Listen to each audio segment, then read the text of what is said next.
बिस्मिल्लाहिर्रहमानिर्रहीम। अस्सलामु अलैकुम। आज से तकरीबन 2000 साल पहले मुल्क रोम के शहर अफसोस में एक जालिम बादशाह दकियानूस की हुकूमत थी।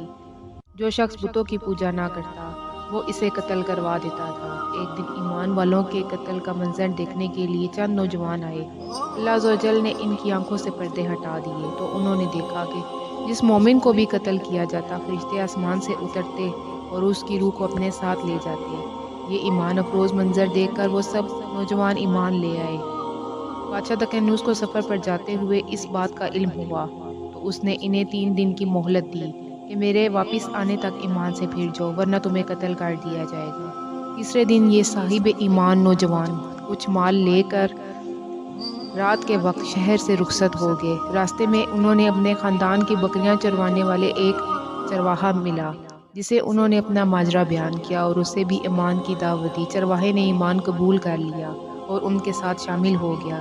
चरवाहे का रखवाली वाला कुत्ता भी साथ ही चल पड़ा। ये सब सफ़र करते करते सुबह के बाद शहर से तकरीबन 6 मील दूर एक गार में पहुँचे और खाना खाकर सो गए। यही वजह है कि इन्हें असहाबे कहफ यानी गार वाले कहा जाता है। बादशाह दकियानूस को सफ़र से वापसी पर असहाबे कहफ के गार में पनाह लेने का पता चला तो उसने गार के मुंह पर दीवार बनवा दी ताकि वो भूख और प्यास की वजह से यहीं इंतकाल कर जाए और यही गार इनकी कब्र बन जाए। जिस हुकूमती मुलाजिम को ये काम दिया गया इसने असहाबे कहफ के नाम, तादाद और इनका पूरा वाक़या उम्दा किस्म के सीसा स्याही माइल नीले रंग की धात जिससे बंदूक की गोलियां और छर्रे वगैरह बनाए जाते हैं फिरोज़ लिलकात से बनी तख्ती पर लिखवाया और उसे तांबे के एक संदूक में बंद करके दीवार की बुनियादों में रखवा दिया। 309 साल के बाद असहाबे कहफ तकरीबन 309 साल तक मुकम्मल सोए रहे। इस दौरान किसी भी आवाज़ के सबब एक लम्हे के लिए भी बेदार न हुए। इस अरसे में कई बादशाह आए और गए, यहाँ तक कि एक नेक दिल बादशाह बेदरोस की हुकूमत आ गई। इसके ज़माने में कई फितने उठे जिनमें से एक ये भी था कि मरने के बाद दोबारा ज़िंदा होने और क़यामत का कुछ लोग इनकार करने लगे थे।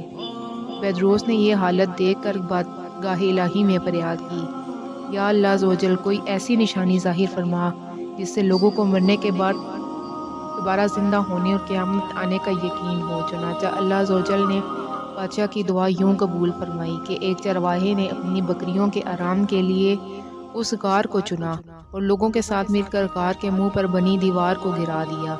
दीवार गिरते ही लोगों पर ऐसी हैबत तारी हुई कि सब वहाँ से भाग खड़े हुए। दीवार गिरने के बाद असहाबे कहफ बेदार हो गए। हालत ऐसी थी जैसे एक रात सोए हुए हों। चेहरा तरोताज़ा और कपड़े बिल्कुल साफ शफाफ थे। नेज़ उनका कुत्ता गार के किनारे कलाइयाँ फैलाए लेटा था। असहाबे कहफ सुबह के वक्त सोए थे और जब उठे तो सूरज डूबने में कुछ वक्त बाकी था। उन्होंने नमाज अदा की और अपने साथी यमलीखा को खाना लाने के लिए भेजा। यमलीखा एक तंदूर वाले की दुकान पर गए और खाना खरीदने के लिए दकियानूसी दौर का सिक्का दिया।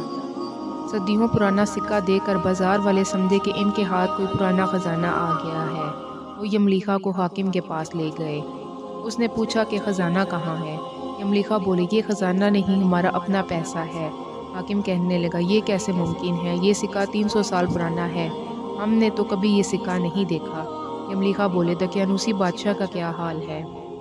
हाकिम बोला, आजकल इस नाम का कोई बादशाह नहीं है, सैकड़ों साल पहले इस नाम का एक काफिर बादशाह गुजरा है। यमलीखा ने कहा, कल ही तो हम दकियानूस से अपनी जान छुड़वा कर गार में छुपे थे, मैं आपको अपने साथियों से मिलवाता हूँ। हाकिम और कई लोग गार की तरफ चल पड़े। गार में मौजूद असहाब ने जब लोगों की आवाज़ सुनी तो समझे कि यमलीखा पकड़े गए हैं और दकियानूसी फौज उन्हें भी पकड़ने आ रही है। यमलीखा ने गार में पहुंचकर साथियों को सारा माजरा बताया। हाकिम ने गार के किनारे संदूक देखा तो उसे खुलवाया। अंदर से तख्ती मिली जिस पर असहाबे कहफ का हाल लिखा था। हाकिम ने यह खबर बादशाह बेदरोस तक पहुँचाई।